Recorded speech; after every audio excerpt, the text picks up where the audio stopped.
Hey guys, it's Nerix, and today I'm going over the top 3 DPS characters that I've used and you can use to skyrocket your rank in Marvel Rivals Ranked.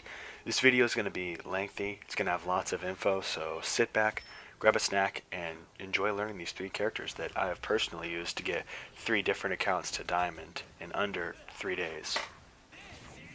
The first character we have that will improve your rank is Storm. This character is by far the best DPS in the game right now, and for good reason. Her kit is very broken, and she has insane damage output. And also, she has insane mobility, which are the 2 biggest things when it comes to being a good duelist in this game. It's having a great DPS output and having great mobility, or an escape ability, which is a common theme amongst these characters in this video, is they're going to be doing great damage and having great mobility. So the reason Storm is going to skyrocket your rank is because she has become dominant in the meta this season, and it's because of her ability to take space and control the air over all characters. She is the dominant flying character in the game right now, and that's because she can play insane off angles that make her a huge pest for the enemy team. And if they don't answer the constant poke pressure from these off angles you can create, you can just farm her ult, which is an incredible ability. It's capable of killing multiple squishies, it's capable of holding points, and it wins games in overtime, which is huge. So now you understand why she's great. Now I'll give you some tips with her. So the first thing you want to know about Storm is her R1 ability, or the Lightning Zap ability. It's used to finish kills. If you get someone a little bit below half health, you use that ability and boom, they're dead.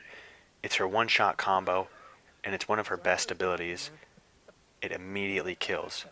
She also has her lightning ability in the radius of her. It's with Circle. This ability is going to zap everyone in the area, and it does great damage, and it's super good for charging her ult. And if you pair her one-shot combo with the main fire to the R1, then use your Circle, or already have that preemptively on, you're going to fry all squishies. And trust me when I say this, if you learn this character, you will at least make it to Diamond, because after you get through Diamond, she is banned 100% of the time. That's how good this character is. This character is broken, and if you want to skyrocket your rank, if you're below Diamond, use her. The next character we got that will help you fly through the ranks is going to be Namor. Now the reason Namor makes the list is because there are a massive amount of dive characters in this game, and they are used throughout pretty much all the ranks in this game.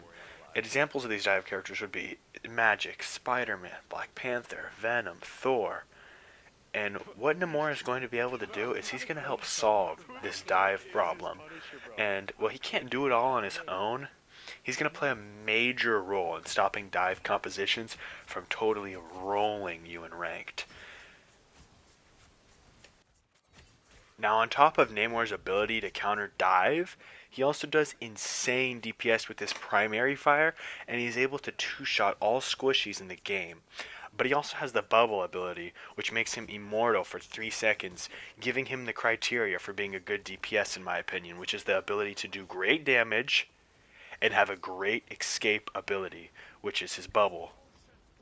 So Namor's bread and butter ability is going to be his Monstro spawn, aka the squids that you throw down. They're going to auto-lock nearby enemies, they're going to deal decent damage, and there's a team up with Luna Snow that's going to give you an extra ice squid with Namor that's also going to slow the enemies down, and with that ice squid, he goes from being a great character that'll already help you climb the ranks to unbelievable and somewhat broken. And if you didn't know this, Namor has an ability where he throws the spear or trident with L2 on console, and it makes all the squids that you hit with that, it'll make all the squids you have down focus the player that you hit. So now that you understand Namor and his kit, let's get some advanced tips down. First of all, what separates a good Namor from a great Namor is going to be the positioning, and the positioning of his squids. A good Namor is going to place his squids near him so he can shoot the divers that dive him or his team. But a great Namor is going to place the squids in off angles that cover his team from divers and are also very hard for an enemy to shoot. And when you're playing Namor, watch your positioning. You need to make sure that you're playing passive during team fights. You don't want to be on the front line with Namor. You want to be playing at range because he excels at range and doing high damage from range. and playing angles where you can easily get to cover and come in and out of cover. If you have a shield, play the shield. Or if you need to take height, if you can take height in an area, take height, because he's good at taking height and holding areas with his squids. And if possible, you don't want to be overextending. You don't want to look for kills unless you already are up in the team fight or you're being pocketed by a healer and you already have someone low. So Nemours ult isn't the best ult in the game, but it's still a very solid ult that can get a few picks if you use it right. I'm going to give you a few examples of a good time to use a Nemours ult. So the first example is going to be if there's a tank that's overextended, you could solo him out. You could use it on him and have your team focus him. It's a free kill on a tank and it'll lead to you winning the team fight. The second is if you're winning a team fight already, maybe you killed their tank and you're pushing in, you could use it on their healers to secure the win in that fight. If it's the end of the game, you know the healers are getting near their ult, you don't want them to stall, ult the healers, or ult squishies that are out of position. But when you're Nemours, make sure you call you're using your ult so your team can focus the players that you concuss with your ult. So the next character we have on the list is going to be Wolverine. And Wolverine, aka the tank killer, is very meta right now and will help you rank up fast because of his insane ability to counter 2 tanks. If they're running 2 tanks, which is very common, and you play Wolverine and they don't switch to counter you, you're going to roll them if you know how to play him fight. You're going to be securing a free win 100% of the time. So the main thing with Wolverine is going to be your positioning and your timing. Your main goal as Wolverine is going to be to sneak behind a tank and launch them into your backlines using his dive ability. And then as soon as you launch them in, you're going to call for your team in voice chat to focus the tank. And the majority of the time, with your damage coupled with your team's damage and them focusing him, he is going to die insanely fast. It's going to be a free pick. As Wolverine, you won't be doing much when your dive ability is on cooldown, but positioning yourself to get back behind the tanks, and even if there isn't tanks, you can still get squishies with your abilities. You just need to have more precision and timing and be a little closer.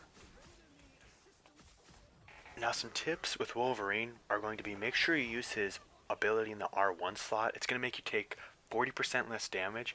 Before you go in, you want to be using that, and you want to pay attention to your last stand cooldown. That's an ability where if you have it and you get to 0 health, you instantly get 300 armor, which will save you when you're playing Wolverine.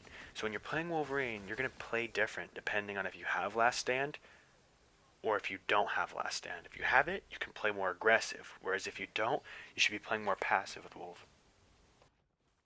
His ultimate is very solid as well. You either want to focus a tank with it or use it to clean up a crowd of enemies when you're playing. Thanks guys for watching. That concludes today's episode.